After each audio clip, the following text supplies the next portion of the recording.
All right, I'm Jack with the Jacksboro Fire Department. I'm gonna run y'all through and show y'all how to fill bottles on our revolve air system. Later down the line, then we'll get into the compressor part, but right now it's just basic on how to hook the bottles up, what knobs to touch, and what you got to do to get air into these bottles. So first we're going to go to get air into these bottles. You can run 2 bottles at one time or 1 bottle, whatever you need. So we're going to go ahead and take these caps off.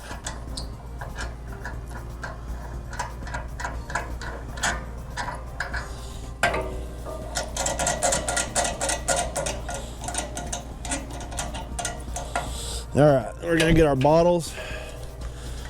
We're going to get each bottle screwed in on there.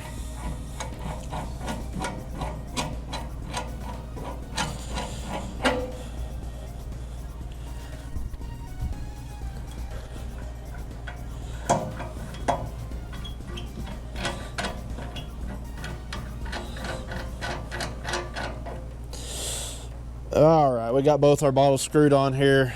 We want to make sure this right here is closed. This is our blind bleeder, so when you fill it up and close your bottles off, there's going to be a little bit of pressure in here between the bottles, so this right here will bleed that pressure off so you can take your bottles off. So we're going to close that. We're going to open our bottles. The bottles don't have to be at the same pressure, because when you open them, they equalize within themselves.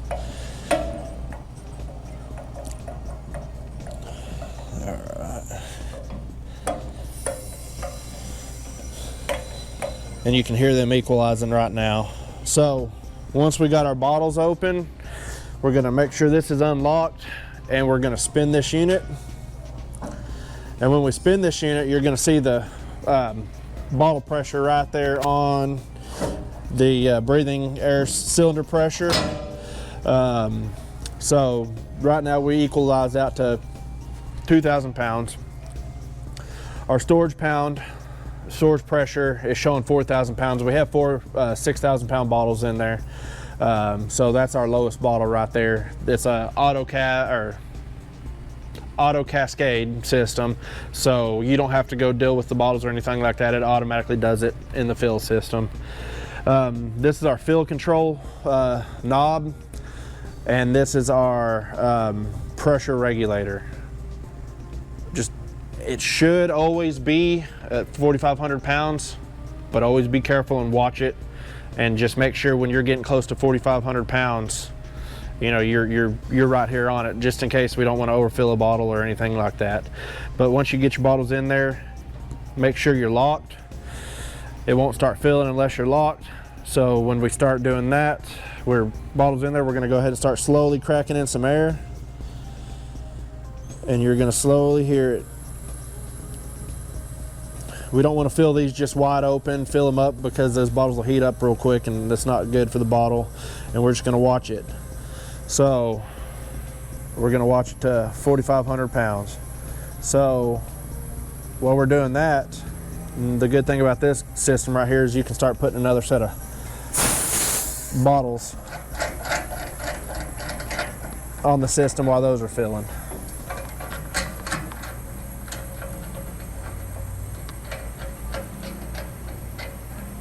And here in a second, you're going to hear those bottles, the Cascade bottles, you're going to hear them swap here in a second.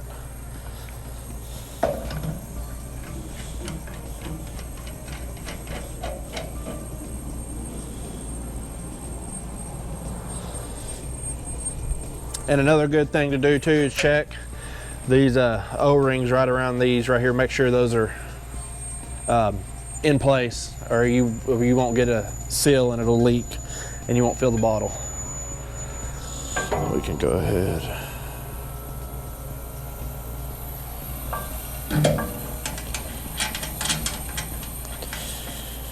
And then while we're doing these 2 bottles, we're just going to do the same thing. We can open our bottles up. And that noise right there, that was it swapping the Cascade bottles. So these 2 bottles are both opened up, ready to go. Now we're just waiting for this to get to 5,000 pounds, or excuse me, 4,500 pounds.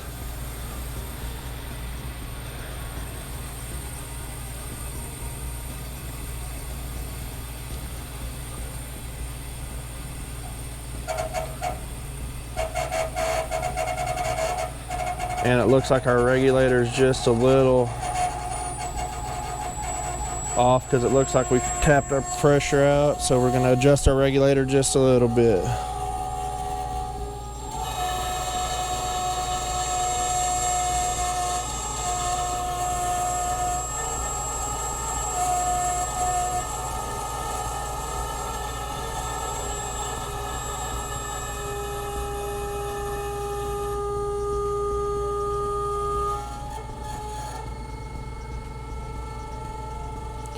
All right, we're gonna call that close enough right there. So now that that's done, those two bottles in there are done, we're gonna unlock and we're gonna spin. And as soon as we do that, we can lock back again and start filling. And while we're filling, we can shut these two bottles off.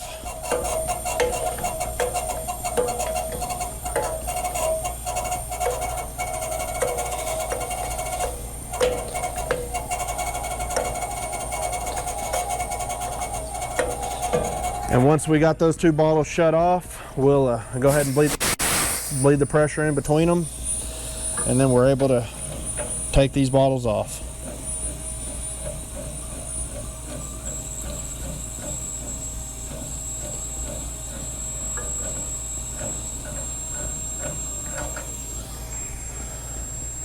And then we're showing a full bottle right there.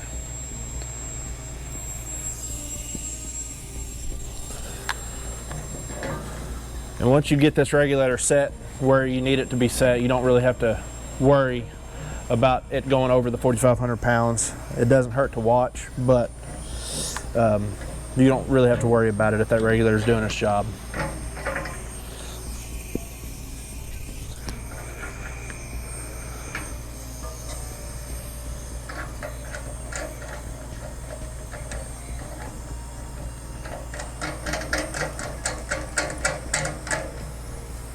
All right.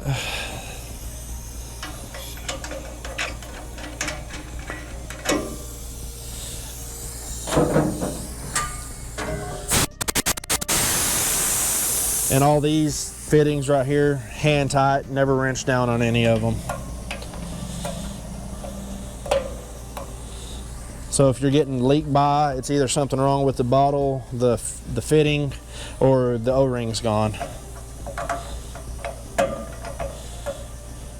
So bottles are closed, and you'll know if the bottle's not closed when you open this. It should be a quick little poof of air, and then it's done. But if it just keeps going, one of your bottles is either leaking by or you didn't get it closed all the way.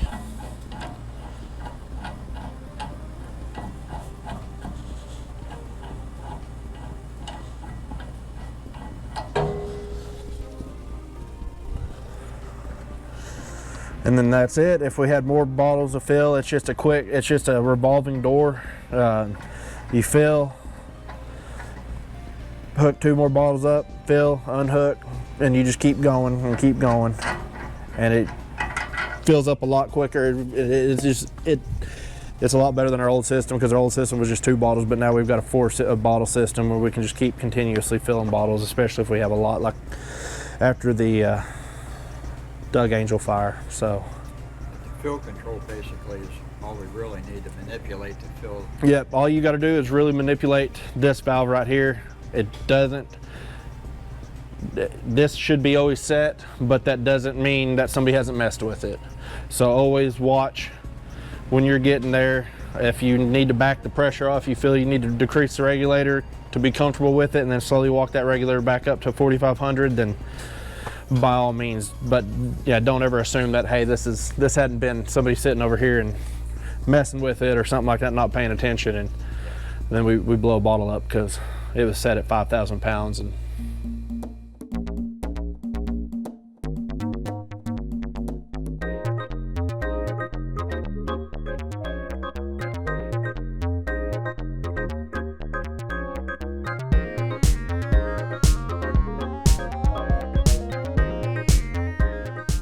all right, well, here's the actual compressor itself. We went over the filling station, and this is the compressor itself. Pretty simple setup on the compressor. Here's your run. This is your run button, your stop button. This has an auto stop when your bottles, down here we run off, like I said, we run off our 4 Cascade bottles. Once they hit their 6,000 pounds and the compressor's happy, it shuts off automatically. We run this at least 30 minutes every week. And then every quarter we have to have an air test done. We just had our air test done yesterday. So just a simple thing for a pre-start check. Right here on your CO monitor, it shows it's in standby. If it cals every 90 days, it has to be calibrated every 90 days. And if it's due for a cal, it'll actually sit there and show cal. If it does show cal and you start it, it'll run for a split second, then it'll trip off. I'll show you how to, it's a pretty basic how to do it. It tells you how to calibrate right in here. But pre-start checks on this thing, we're gonna make sure all of our stuff's in standby, ready to go. We're gonna go to the back side of this, the compressor, right here, and I'll let Kevin, if he can look down in there. There's an oil sight glass right there, and you see the 2 white marks on it. The oil level needs to be between the 2 white marks for it to be safe to run. So when we come around here, all that checks out, should be safe to run. I like to record, I have to do on my checks, I have my weekly checks right here. I also have a quick little guide to get into the service menu, just in case you were ever to need to cal. You go the star, hold it down, press enter, let off enter, and let off the star. And it takes you to your settings or calibration menu, CO calibration. And if you ever needed to do a quick CO calibration that we were in a pinch or anything like that, you would just hit your plus sign, it asks you to calibrate. And you would say yes. It is it walks you through it. It's a very fail-safe way to do it. But other than that, we're ready. We checked the oil's good. We're ready to start the compressor, and we would hit run. It's gonna go through a warm-up setting on the compressor before it really starts putting air to our bottles. And then right here, this should be sitting at 2. So we'd be 200 cc's a minute. That's what we want to be running. If you do have to adjust it, you adjust it to the left to open to give you more, to the right to pinch it down. It's very touchy, so it's very fine-tuned. You aren't just gonna make a big full turn, it'll shoot it way up there. But other than that, most of the time, if it has a service light or anything like that, that's something I or an officer needs to know, so we can pass that along to a service rep. But it's a pretty fail-safe too. This compressor, if it sees anything that's wrong with it, low oil or something like that, a high temperature or anything like that, it's going to automatically trip off. So it's got a lot of safeties in it to keep it from getting damaged.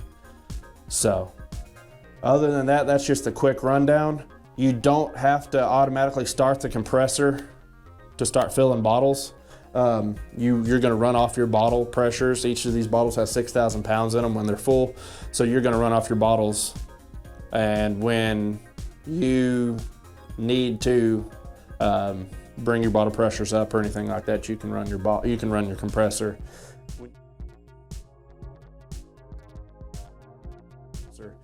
When you get at least one bottle down to about 2,000 pounds in a bottle, it takes it at least 30 minutes of running to get it back up to full. So that's just one bottle. So it takes a little bit, so you don't want to just bleed these down to nothing before you start your compressor. And that's about it.